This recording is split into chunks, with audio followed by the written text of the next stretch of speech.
Good morning students. आज हम quantum mechanics का एक टॉपिक लेकर आए हैं, डेविसन जर्मर एक्सपेरिमेंट, जिसको डेविसन जर्मर ने ये बताया था कि इलेक्ट्रॉन का विवर्तन किया था, डिफ्रैक्शन किया था। उससे ये बताया था कि पार्टिकल नेचर वेव फॉर्म भी होता है। मतलब पार्टिकल के साथ में एक वेव वेरी करती है, उसको हम प्रूव करने के लिए इलेक्ट्रॉन का विवर्तन करवाया। ये सब मॉरिसस एल्सेस्टर नामक वैज्ञानिक ने ये बताया था कि जिस प्रकार से क्रिस्टल के परमाणुओं के स्ट्रक्चर के बारे में जानने के लिए, क्रिस्टल के परमाणुओं के बीच में दूरी पता करने के लिए जैसे एक्सरे स्कैटरिंग की जाती है, वैसे ही इलेक्ट्रॉन की भी स्कैटरिंग करनी चाहिए, जिससे हमें ये मालूम पड़े कि इलेक्ट्रॉन का विवर्तन होता है या नहीं होता है। तो फिर डेविसन जर्मर ने ये प्रयोग किए और इसकी पुष्टि करी। तो मेन इसका उद्देश्य यही है कि पार्टिकल के साथ वेव नेचर भी कंडक्ट करता है, वेव नेचर भी होता है पार्टिकल का। तो इलेक्ट्रॉन क्या है कि बहुत ही हल्के कण हैं, इनका द्रव्यमान बहुत कम होता है। तो इनके साथ जो वेव सहचारी होती है, जो तरंग दैर्ध्य सहचारी होती है, जो मूव करती है, वो जो मानते हैं उसकी जो वेवलेंथ होती है वो बहुत सही मान, उचित मान की होती है, मतलब ज़्यादा होती है मान की। इसको हम देख सकते हैं, ठीक है ना, जिसको हम मेजर कर सकते हैं। इसलिए ये बात है। और हमें ये पता चलता है कि इलेक्ट्रॉन का विवर्तन होता है, इसलिए electron have a wave nature. तो हम सबसे पहले इसका एक्सपेरिमेंट देखते हैं, ठीक है ना। एक्सपेरिमेंट सेटअप, जैसे इस तरह से इलेक्ट्रॉन गन इलेक्ट्रॉन गन का डायग्राम बनेगा।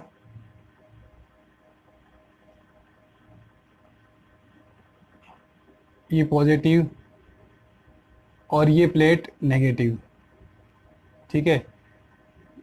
और यहाँ अगर हम पोटेंशियल देना चाहें प्लस माइनस के बीच में, तो उस पोटेंशियल बैरियर को पार करते हुए इलेक्ट्रॉन आएंगे। ये क्या है? इलेक्ट्रॉन गन, ठीक है। यहाँ से ये इलेक्ट्रॉन आएंगे और ये निकिल क्रिस्टल है,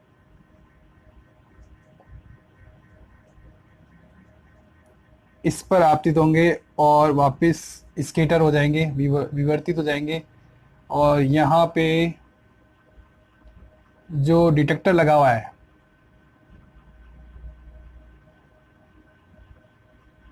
उसमें इनकी इंटेंसिटी को नोट कर लिया जाएगा, ठीक है। ये है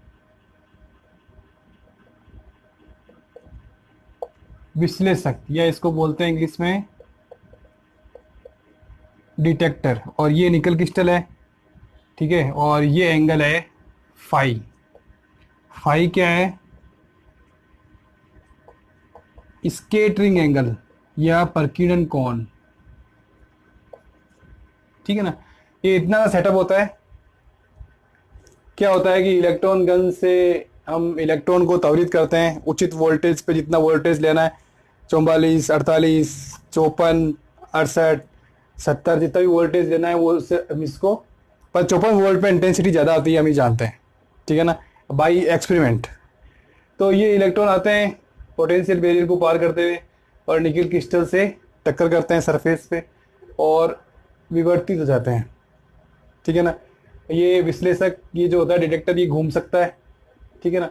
और इसमें ये जो इलेक्ट्रॉन किरण पुंज आते हैं और ये जिस एंगल पर आपतित होते हैं, ये जो एंगल होता है, इधर वाला एंगल, इधर वाला नहीं, इधर वाला एंगल और ये वाला एंगल, ये आपस में बराबर होना चाहिए, तब वो इंटेंसिटी ज़्यादा होती है। इसको बोलते हैं ग्रेंसिंग एंगल, ठीक है ना।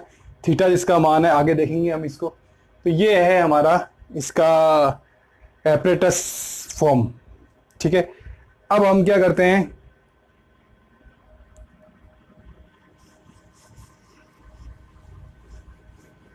कि जैसे जैसे इलेक्ट्रॉन निकल क्रिस्टल पर आपतित होते जाएंगे,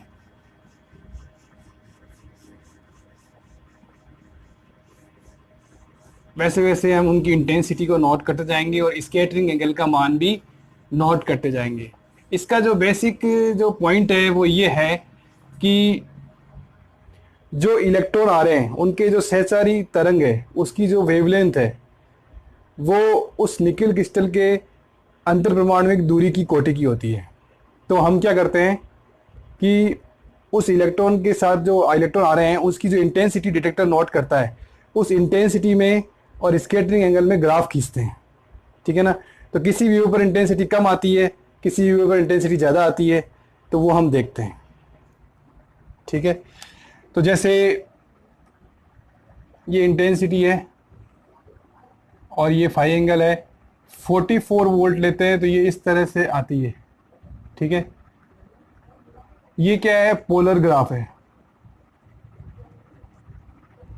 फाई एंगल लिया जाता है इधर से, और आर या इंटेंसिटी की लंबाई जितना इसमें पॉइंट लगाए जाते हैं ऐसे, और उनको आपस में मिला दिया जाता है, तो इस तरह से ग्राफ बनता है।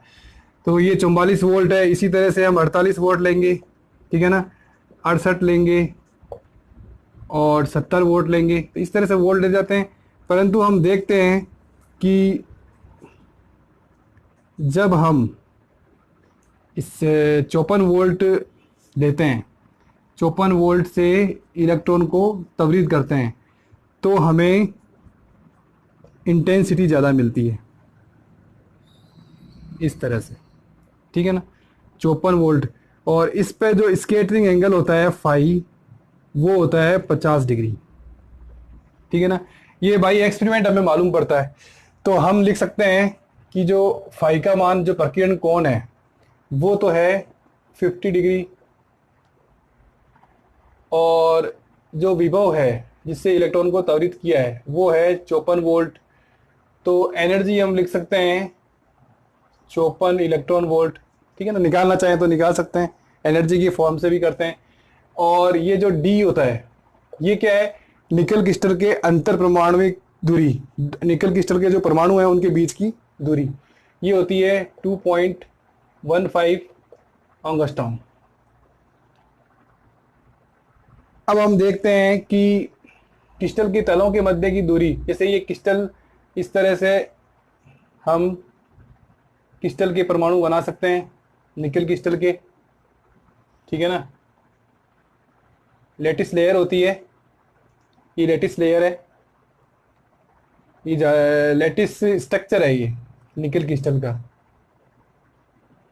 उसमें कि निकल क्रिस्टल में जो परमाणु का अरेंजमेंट होता है, तो वो उसका स्ट्रक्चर हमने इस तरह से माना है, इस तरह से है। ठीक है ना। तो ये एक लेटिस लेयर है, ये एक लेटिस लेयर है, और ये एक तल मान लो इसका, और ये एक दूसरा तल मान लो, तो इसके बीच की जो दूरी है उसको हम डी मानते हैं। तो वो डी हम कैसे निकालेंगे, डी साइन 5/2। तो डी का मान रखेंगे हम 2.15 एंगस्ट्रॉम, और साइन फाई हमारे पास में 50 है, तो ये हो जाएगा 25। तो इसको सोल्व करेंगे तो डी का मान हमारे पास में आ जाएगा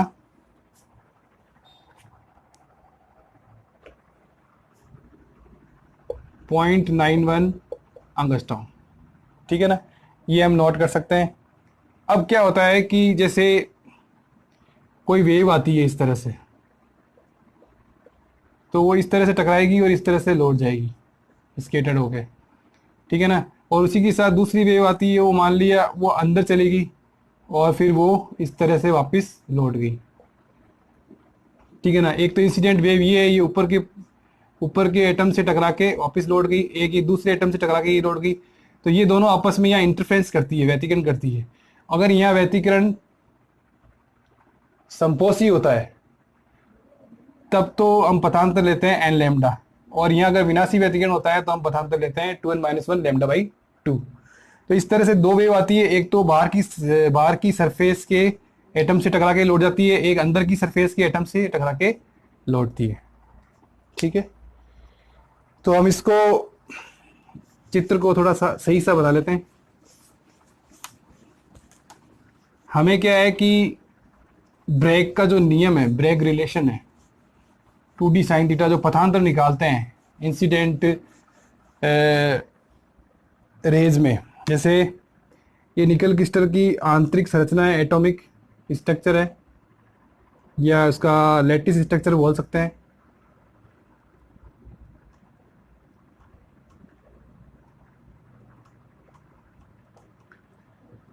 ये एक वेव आई, और ये टकरा के वापस लौट गई।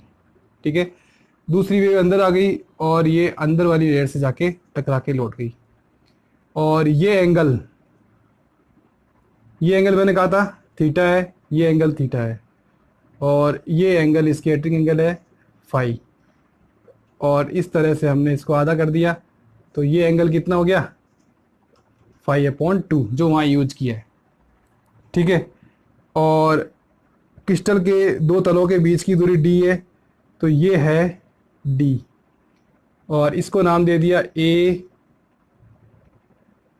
B C, इसको नाम दे दिया D E F। अब हमने इस B पॉइंट से इस पे लंब डाला, ये लंब डाल दिया, इस पे लंब डाला, ये लंब डाल दिया। ठीक है ना, तो ये 90 हो गया, और ये एंगल थीटा। ठीक है, तो ये जो एंगल होगा ये होगा 90 माइनस थीटा, ये दोनों एंगल 90 माइनस थीटा होंगे, और ये 90, तो ये जो ऊपर वाले एंगल हो जाएंगे ये हो जाएंगे थीटा। मैं आपको थोड़ा सा बड़ा चित्र बना के बता देता हूँ।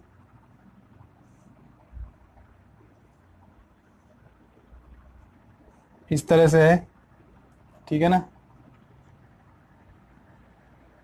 ये 90 है, ये 90 माइनस थीटा, ये 90 माइनस थीटा, और इसको नाम दे दिया पी क्यू, ये पी, ये क्यू, ये ई, ये बी। तो ये एंगल थीटा आ जाएगा, मैं ये कहने की कोशिश कर रहा हूँ, ये एंगल थीटा आ जाएगा। ये दूरी डी है, तो ये इसका बेस हो जाएगा, ये लंब हो जाएगा, और ये इसका हाइपोटेनियस कर्ण हो जाएगा, तो ये जो जाएगा डी साइन थीटा। तो हमारे जो इन दोनों वेव्स में, डिफ्रैक्टेड वेव्स में जो पथांतर होगा वो होगा पथांतर पी ई क्यू। ठीक है ना, इसको लिख सकते हैं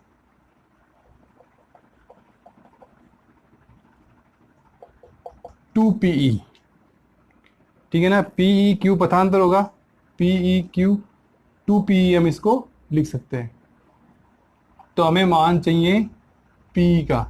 अगर हम इस त्रिभुज में ये जो डी है, ये ध्यान रखना, साइन थीटा लें, तो साइन थीटा क्या होगा, लंब बटा कर्ण। लंब कितना है पी, और कर्ण कितना है डी। ठीक है ना, या बी ई, तो ये हो जाएगा लंब बटा कर्ण पी अपॉन डी। तो पी का मान आ जाएगा डी साइन थीटा, तो पथांतर हमारे पास में आ जाएगा 2D साइन थीटा। अब ये जो वेव दोनों इधर जाके मिल रही हैं, ठीक है ना, सुपरपोजिशन हो रहा है, इंटरफेरेंस हो रहा है, तो इसमें क्या होगा कि अगर हम माने कि संपोषी व्यतिकरण हो रहा है, तो पथांतर कितना होगा एन लैम्डा। ठीक है ना, तो हमारा जो ब्रेग रिलेशन होगा एन लैम्डा बराबर 2D साइन थीटा, ये हमें यूज करना है। ठीक है ना, ये इसको समझाने के लिए हमने इतना डिस्कशन किया। ठीक है ना,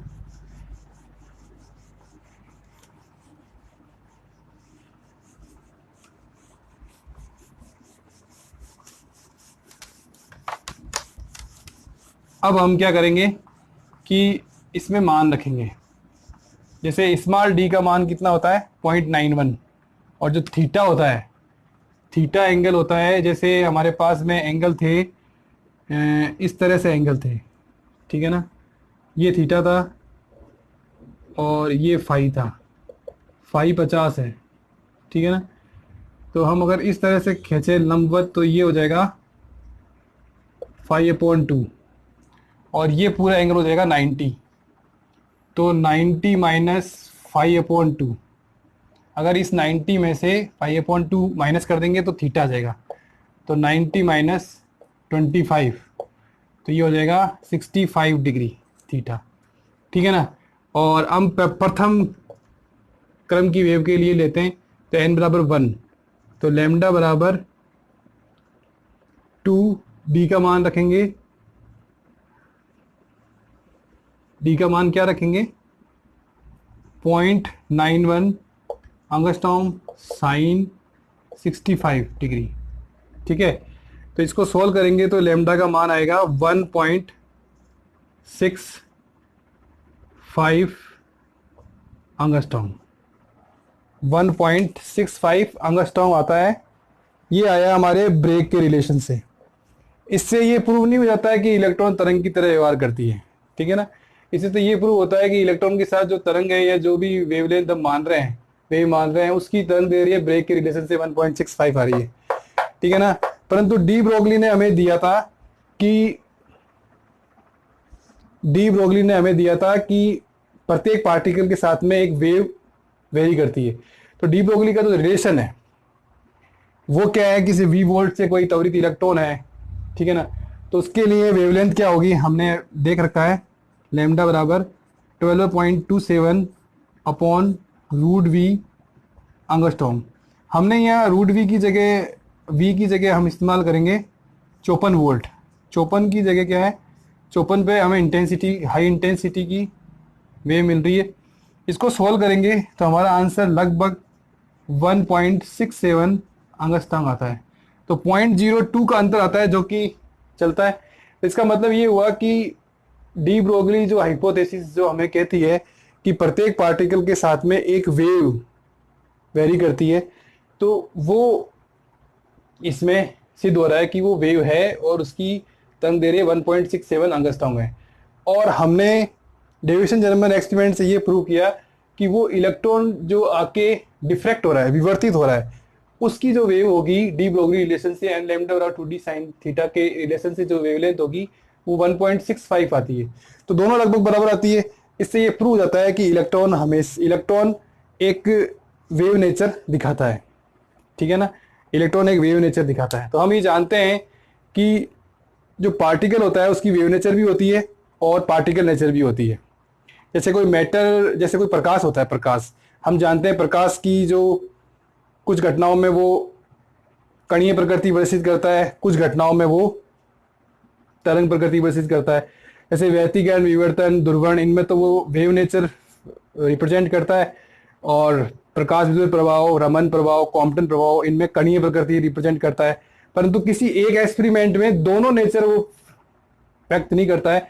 इसलिए डेविसन जर्मन एक्सपेरिमेंट में इलेक्ट्रॉन वेव नेचर रिप्रेजेंट करता है, ठीक है ना। पार्टिकल नेचर किसमें करेगा, प्रकाश विद्युत प्रभाव है, कॉम्पटन प्रभाव है और रमन प्रभाव है, इनमें पार्टिकल नेचर प्रूव करता है। तो इस तरह से ये हम देखते हैं कि जिस प्रकार प्रकाश होता है द्वैत प्रकृति का, उसी प्रकार ये जो मैटर वेव्स होते हैं, जो पदार्थ के जो कण होते हैं, वो भी द्वैत प्रकृति रखते हैं। डी ब्रोगली ने हमें ये हाइपोथेसिस दिया था कि वो भी वेव फॉर्म रखते हैं, वेव नेचर रखते हैं या द्वैत प्रकृति रखते हैं।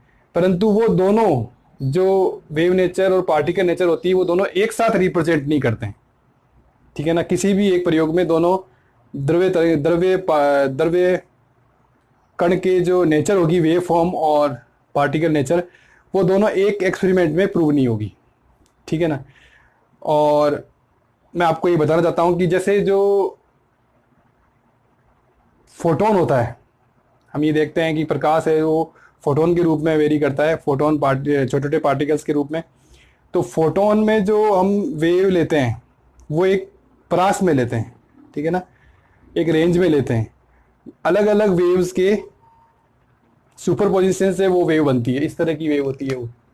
आगे बढ़ोगे आप, ठीक है ना। तो ये अलग अलग वेव के व्यतिकरण से या सुपरपोजिशन से बनती है, और ये होती है, इसकी जो वेलोसिटी होती है वो होती है ग्रुप वेलोसिटी, ठीक है ना। ग्रुप वेलोसिटी पार्टिकल की वेलोसिटी के बराबर आती है। तो इस तरह से हमें ये मालूम पड़ता है कि पार्टिकल इसमें, इस डिस्प्लेसमेंट में, इस परास में कहीं ना कहीं है, ठीक है ना। तो ये हम आगे बढ़ेंगे, ठीक है। तो ये हमारा डेविसन जर्मन एक्सपेरिमेंट था। आपको कैसा लगा आप जरूर कमेंट करें, ठीक है। Thank you very much.